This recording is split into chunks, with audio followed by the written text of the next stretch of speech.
Hello students, welcome to pi classes target batch. स्वागत है आप सभी का पीसी टारगेट बैच में। तो आज का क्लास में हम लोग देखेंगे बच्चे लोग कुछ महत्वपूर्ण तत्व में आपका क्या है, तो कांच के प्रकार एवं उनके उपयोग। तो कांच के प्रकार एवं उनके उपयोग से किस प्रकार सवाल करती हैं। तो आप वीडियो में शुरू से लास्ट तक बने रहें। और वैसे बच्चे से रिक्वेस्ट है कि जो मेरे चैनल पर नए जुड़ रहे हैं चैनल को सब्सक्राइब कर लेंगे और प्रेस का बेल नोटिफिकेशन हिट कर देंगे, ताकि जो भी आपका क्लास स्टार्ट हो, लाइव क्लास स्टार्ट हो या कोई भी आपका अपलोड किया जाए क्लासेस, तो सीधे नोटिफिकेशन आपको मिल सके। तो ऐसे बच्चे जो polytechnic entrance, paramedical entrance, paramedical dental entrance और नर्सिंग इंट्रेंस का तैयारी कर रहे हैं, वो प्रोसेस मेरे चैनल को सब्सक्राइब कर लेंगे। तो आपको इसी प्रकार का सवाल पूछे जाएंगे। तो किस प्रकार का सवाल आपको पूछे जाते हैं, देखिए कांच के प्रकार में उनको उपयोग से। तो चलिए आइए अब हम सब आपको बताते हैं।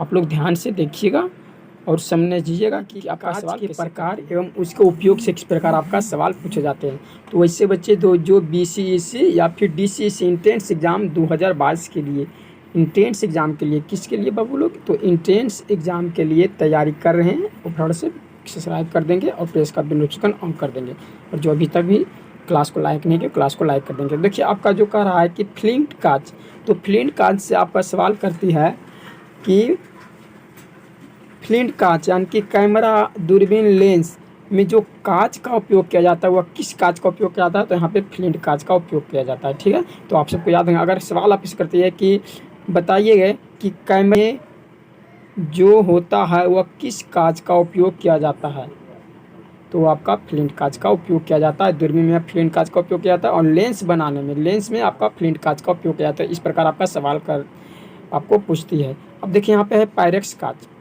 है ना, पायरेक्स कांच।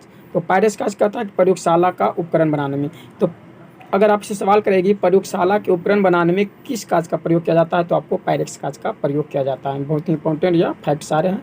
देखिए सोडा कांच, ये देखिए अक्सर एग्जाम में पूछा जाता है कि ट्यूबलाइट बनाने में किस कांच का उपयोग किया जाता है, तो आपका सोडा कांच का उपयोग किया जाता है। तो याद रखेंगे, यह एग्जाम में पूछा हुआ सवाल है, एग्जाम में आया हुआ सवाल है कि बताएंगे कि ट्यूबलाइट का बनाने में किस कांच का उपयोग किया जाता है। तो आपका किस कांच का उपयोग किया जाता है, सोडा कांच का उपयोग किया जाता है ना। तो आपको याद रखना है सोडा कांच का उपयोग किया जाता है ट्यूबलाइट या फिर बोतल बनाने के लिए। कौन सा बोतल, सिंपल जो बोतल हम लोग देखते हैं ना कांच वाला, वो किस कांच का होता है, तो सोडा कांच का उपयोग किया जाता है।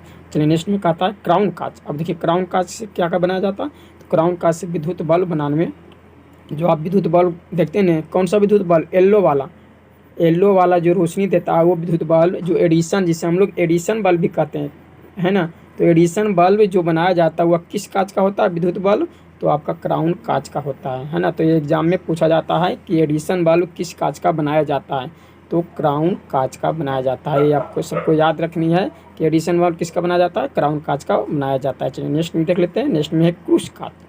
अब देखिए क्रूस कांच किसका बनाते हैं, धूप का चश्मा का लेंस में प्रयोग किया जाता है। किस कांच का, तो क्रूस कांच का। तो आपको सवाल करती है कि धूप को चश्मा निम्न में से किस कांच का उपयोग किया जाता है। आपको वहाँ पे 4 ऑप्शन दे देगा, सोडा कांच दे देगा, क्राउन कांच देगा, क्रूस कांच दे देगा, पायरेक्स कांच दे देगा। तो आपको याद रखना है कि क्रूस कांच का जो है धूप का चश्मा बनाने में प्रयोग किया जाता है। और आप लोग कमेंट सेक्शन में बताएंगे, कि धूप का जो चश्मा होता है बाबू, धूप का जो चश्मा होता है वह कितने डायोप्टर का होता है। धूप का चश्मा जो होता है बाबू, तो डायोप्टर बताएंगे कितने डायोप्टर का होता है, डायोप्टर होता है ना। तो धूप का चश्मा कितने डायोप्टर का होता है, आप सब बताएंगे धूप का चश्मा। चलिए नेक्स्ट में कहता है पोटास कांच है बाबू। पोटास कांच कांच के बर्तन बनाने में, पोटास कांच कहाँ उपयोग किया जाता है, तो कांच के बर्तन बनाने में। तो कांच के बर्तन जो आप देखते हैं ना, तो कांच का बर्तन बनाने में पोटास कांच का उपयोग किया जाता है। चलिए नेक्स्ट देख लेते हैं। नेक्स्ट में आपका मृदु कांच। अब मृदु कांच है ना, मृदु कांच का कहाँ उपयोग किया जाता है, प्रखनली बनाने में। देखिए वैज्ञानिक लोग, जो प्रखनली होता है इस टाइप का होता है प्रखनली, यानी कि जो नली होता है उस नली को बनाने में वैज्ञानिक में लोग का जो लैब होता है, लैब में जो आपका नली होता है उस नली को किस कांच का उपयोग किया जाता है बनाने में, तो आपका मृदु कांच का उपयोग किया जाता है ना। तो ये भी आपका सवाल पूछा हुआ सवाल है, प्रश्न में आया हुआ है कि प्रखनली बनाने में किस कांच का उपयोग किया जाता है, तो आपका मृदु कांच का उपयोग किया जाता है ना। तो ये आपका बहुत ही इंपॉर्टेंट फैक्ट था कांच से संबंधित। तो आपसे एग्जाम में पूछा जाता है कि ट्यूबलाइट बनाने में, विद्युत बल्ब में, धूप चश्मा में किस कांच का प्रयोग किया जाता है, तो मैं ये आपको बता दूँगा। तो इस प्रकार का आपका इंपॉर्टेंट फैक्ट पाने के लिए इसी टारगेट बैच को सब्सक्राइब कर लेंगे और प्रेस का बेल नोटिफिकेशन हिट कर देंगे। चलिए फिर मिलते हैं नेक्स्ट वीडियो में।